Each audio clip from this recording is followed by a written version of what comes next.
How's it, guys? This is Dayvy FPL and welcome back to the Fantasy Premier League video here on my channel. Now this week we're going to be talking about the Game Week 9 team selection, as well as taking a look at how the squad got on in Game Week 8. We're going to be talking about my transfer considerations with 2 free transfers this week, with some big news of some high premium options being out injured / ill. So if that's something you're interested in, sit back, relax, and let's get into it. So a new season calls for a new sponsor, but here on the Dayvy FPL channel, we like our old. So I've brought back the old sponsor, OneFootball, but with a completely new revamped app. Yes, OneFootball has gone over a complete marketing revamp, new logo, new everything. I've checked it out, looks really good. They kind of took the old app, but just made it better. So I'm really appreciative of that. If you want to go check them out, link down in the description below to go download the app. If you don't know who they are, they're the biggest app on iOS and Android, so go check them out. I personally use them, so I can recommend them from a personal level. So this is the Game Week 8 review. We managed to get 58 points. The average was about 55, so we did get above the average, which was a green arrow about 100k places. Now that green arrow was not kind of what we wanted, considering where we are currently ranked about that 3.7 million mark, so 100k doesn't really matter that much. Unfortunately, the main consideration for that green arrow being so small was the fact that Heung-min Son didn't return. We spoke about Harry Kane last week and how he was going to be captained by a lot of people, and that's exactly what happened. And because he returned and Heung-min Son blanked, there was a large deficit between us and those Kane owners and captainers that caused a slight green arrow. So we're going to be going over the review of the team, starting off in the defense. This week the defense was actually the main performers of the game week. The forward department let us down, but the defense definitely didn't. We have Martinez in goal with 6 points. Now I wasn't expecting a clean sheet from Villa in this one. I mean, a clean sheet against Arsenal is not really an expectation, but I'll happily take those 6 points from Martinez.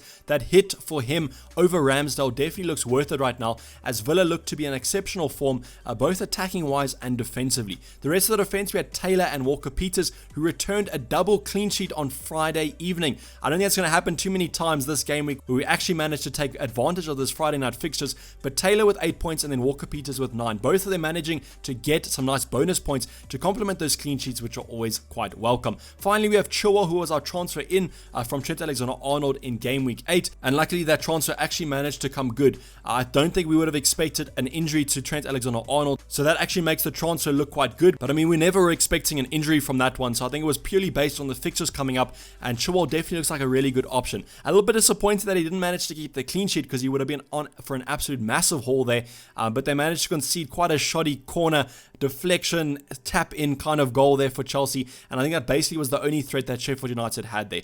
So Chilwell still welcoming the 8 points, but it could have been a lot more. In the midfield, we have Salah was the only performer here. It actually was a little bit ironic because he had the toughest fixture. If I had to predict if Salah or Sterling was going to return, I probably would have predicted Sterling, because defensively Liverpool were looking a little bit worse, but Salah managing to get that penalty converted there.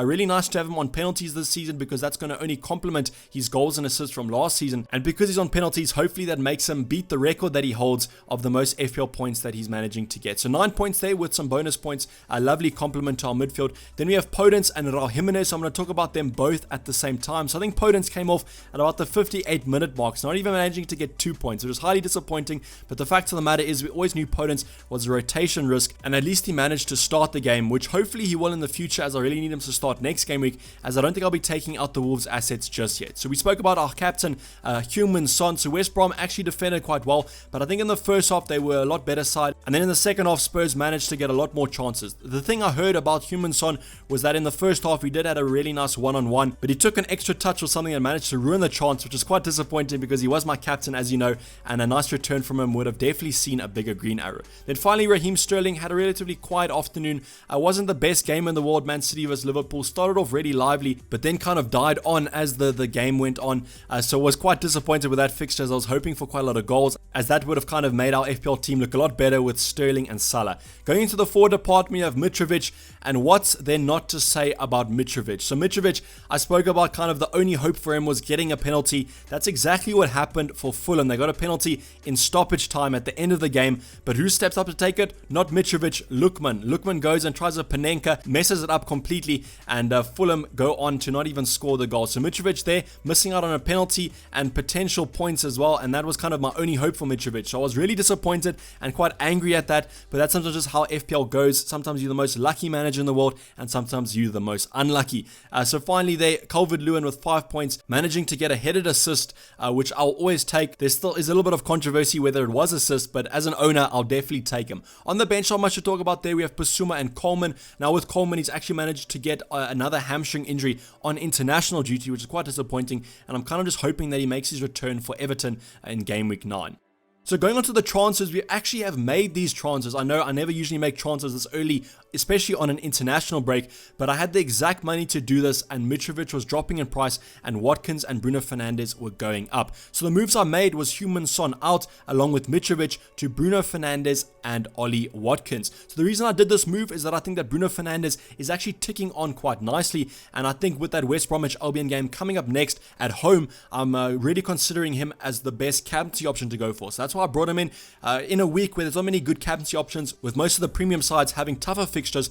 I thought this was a perfect scenario to bring in Bruno Fernandes and maybe go for a little bit more of a differential captain. Ollie Watkins, I went for Ollie Watkins because he was at that 6 million mark, which I think is a great value to have him at. I would have preferred Jack Grealish, but the annoying thing is I looked on my bench and I actually managed to have the 4.0 million Aston Villa keeper. So at the start of the season, I would have never predicted that I wanted 3 outfield Aston Villa keepers. So I'm not really blaming myself too much for that one, but it is quite annoying now because I have 2 keepers from Aston Villa, and that's blocking the potential Jack Grealish move. But Ollie Watkins managed to have a good game week 8, so it's a little bit of a knee jerk there, but I think that he still will have a really good run over these kind of sea of green fixtures that Aston Villa have, and hopefully he outscores Jack Grealish, as that'll be quite a welcomed occurrence. So these are the transfers I made. I might transfer out Mo Salah, but I probably won't. I spoke about this in the preview. It's probably going to be a hold for me. It's just going to be one game week that he's out, hopefully, and I mean, it is against Leicester, which was probably considered a little bit of a tougher opponent, as they have been defensively a little bit more solid. But I'll be benching Mo Salah this game week and simply just playing him next game week and hope that he is recovering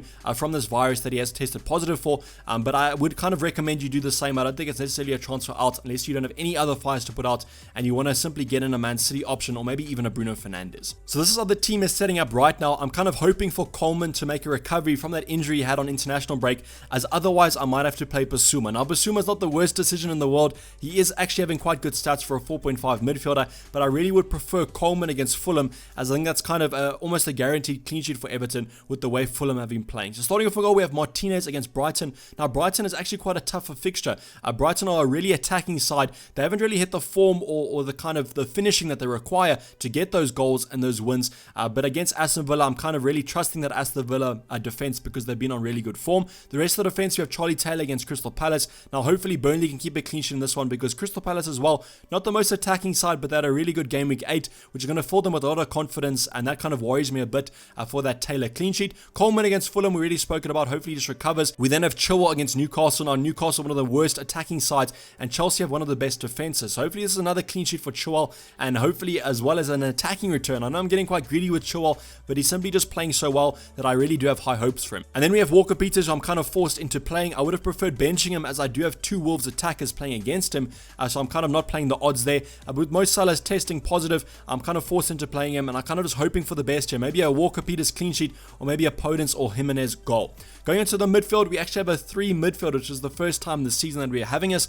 Podence, Fernandes, and Sterling. So Podence against Southampton. I'm simply kind of hoping that Wolves bang on form this week against Southampton. Now, Southampton defensively have been quite a lot better these past couple game weeks, and Wolves have been dreadful going forward. So this spells kind of a disaster situation for me, but I'm just simply hoping that Podence and Raul Jimenez can do something for me and repay the faith that I've had in them. With Podence, I honestly think that Adama Traore is going to be starting sometime soon. I simply don't see how you can start Podence when he's just been quite ineffective. I'm almost hoping that Neto and Podence rotate and Podence manages to start and Neto switches out for Adama Traore, but that's kind of wishful thinking. We then have Sterling against Spurs. I don't really know what to say about this game. This game can kind of go either way. Right now, Man City are making a habit of winning by only 1 goal, 1-0 victories and that kind of thing, so that doesn't lead to too many points for Sterling. And then Bruno Fernandes is going to be our captain this week. I consider him one of the best captaincy options to go for in a week that there's not many good captaincy options. So Bruno Fernandes, I brought him in to captain him for this fixture, and hopefully he returns my faith. Going into the forward line, it's actually quite an exciting week. We've got Ollie Watkins, a new transfer in,